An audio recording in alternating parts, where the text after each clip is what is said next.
maaga, pero late pa rin sa biyahe. Usok, busina, siksikan, parang di na uubos ang araw sa daan.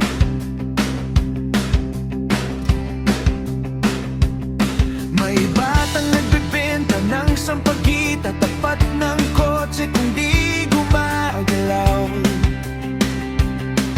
Tanong ko, kumusta ka? Ngiti lang, sabay sigaw ng konduktor.